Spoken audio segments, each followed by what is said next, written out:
शुरू हो जाएगा तो कम से कम सबसे बड़ी धांधली खत्म हो जाएगी और चुनाव में काफ़ी हद तक निष्पक्षता आ जाएगी। बाद में जो पैसे का सवाल, जो पैसे में गड़बड़ी होती है, वोटर लिस्ट में गड़बड़ियाँ होती हैं, उसको भी बाद में निपटा जाएगा। लेकिन सर, महाराष्ट्र चुनाव के बाद भी विवाद खत्म नहीं हो रहे हैं। एनसीपी के नेता है जितेंद्र आव्हाड ने आरोप लगाया कि चुनाव आयोग ने ईवीएम का डाटा डिलीट कर दिया है। इसे आप कैसे देखते हैं? ये चोरी है, इसको हम पकड़ेंगे। मैंने ही अपने केस में ये डाल के ये ऑर्डर कराया था दिल्ली हाई कोर्ट से, खुद अपने नाम से ही, कि देश में जितने भी चुनाव होंगे उसमें ना सिर्फ फॉर्म 17C सुरक्षित रखा जाएगा, बल्कि सारी की सारी CCTV फुटेज और वीडियो कैमरा जो वीडियोग्राफी होती है वो भी सुरक्षित रखी जाएगी।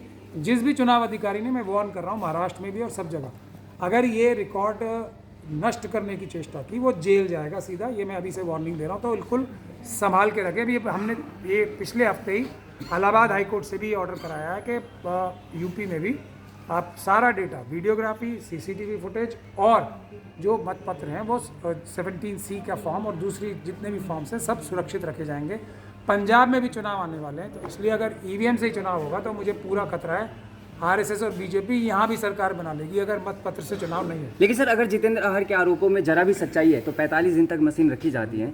अगर वो डिलीट है तो इसे आप कैसे देखते हैं? ये सीधे सीधे राजीव कुमार जी ने कराया होगा, मोदी जी अमित शाह जी से मिलके। उसके खिलाफ हम कानूनी कार्रवाई करेंगे और उन सभी अधिकारियों को जेल भिजवाएंगे, क्योंकि रिप्रेजेंटेशन ऑफ पीपल्स एक्ट में ही इसका प्रावधान मौजूद है। कांग्रेस, एनसीपी और उद्धव गुट के नेताओं ईवीएम पर सवाल उठा रहे हैं। चुनाव आयोग का कहना है कि वो आमंत्रित करके बुला रहे हैं, लेकिन कोई सबूत नहीं है। कहते हैं कि टेम्पर करके दिखाएं। हाँ, मैं इस चीज़ के लिए ना खास तौर पे सबूत सारे मौजूद हैं। हमने तो वीडियोग्राफी भी शुरू करा दी है। हम कल पंजाब में, आज हमारा यहाँ जलंधर में प्रोग्राम था, कल चंडीगढ़ में हम 3 बजे एक प्रेस कॉन्फ्रेंस कर रहे हैं इसी EVM के खिलाफ पंजाब और हरियाणा में बड़े आंदोलन की घोषणा करने के लिए। उसके बाद हम मुंबई जाएंगे, पूरा देशव्यापी आंदोलन होगा, सारी विपक्ष की पार्टियां भी सड़कों पे आएंगी। तो चंडीगढ़ में हम कल 3 बजे EVM हटाओ, देश बचाओ और बैलेट पेपर वापस लाओ के नाम से। लेकिन सर, चुनाव आयोग का कहना है कि EVM आज तक कोई टेम्पर करके नहीं दिखाया, सिर्फ बातें करते हैं। जब चुनाव आयोग हमारे हाथ में तो दे, हम करके दिखाएंगे। लेकिन मैंने जो रामपुर से चुनाव लड़ा था लोकसभा का, वो इसी वजह से लड़ा था और मैंने सारी वीडियोग्राफी ली है किस प्रकार से, एक नहीं सैकड़ों वीडियोग्राफी और सैकड़ों चुनाव आयोग के अधिकारियों को EVM में छेड़छाड़ करते हुए वीडियो हमने बनाई है। उसका हमने केस डाल रखा है। अगर चुनाव आयोग चाहता है तो मैंने कुछ वीडियो तो पब्लिक डोमेन में डाली है, मैं बाकी सैकड़ों वीडियो डाल दूंगा पब्लिक डोमेन में।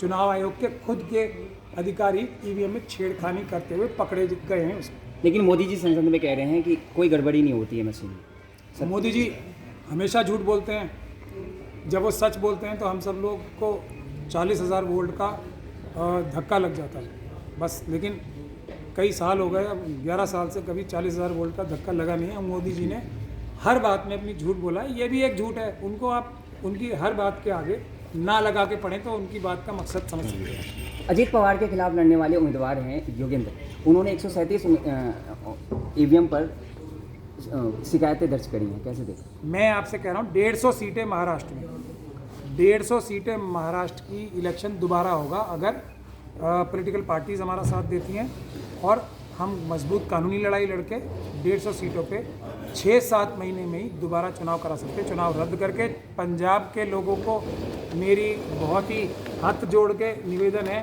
कि EVM के खिलाफ आंदोलन अगर सबसे मजबूत देश में कहीं से होगा तो पंजाब की बहादुर जनता ही करेगी।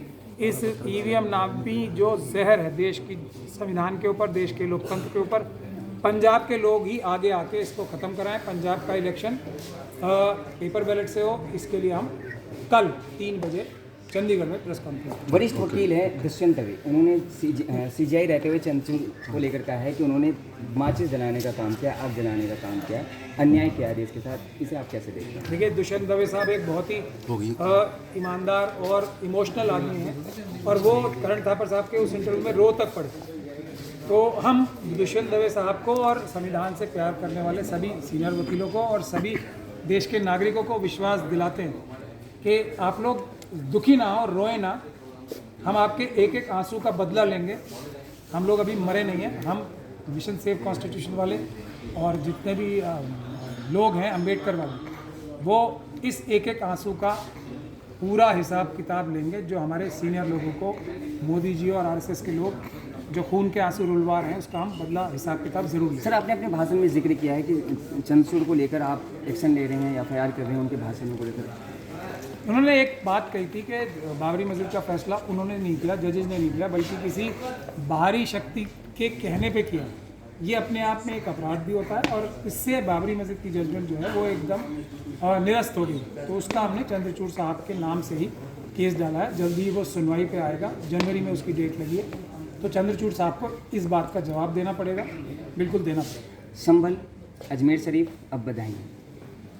नहीं, ये तो उनका 30,000, देखिए सबसे पहला मुस्लिमों के ऊपर अटैक है, फिर क्रिश्चियंस के ऊपर है, बुद्धिस्ट कम्युनिटी के तो 80,000 से ज़्यादा बौद्ध विहार बहुत पहले से तोड़ दिए गए।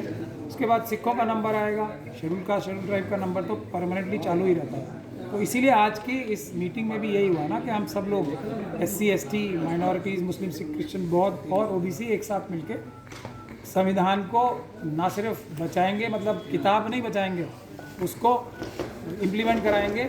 हमारा तो सीधा सीधा नारा है, घर घर संविधान, संविधान से हर समाधान।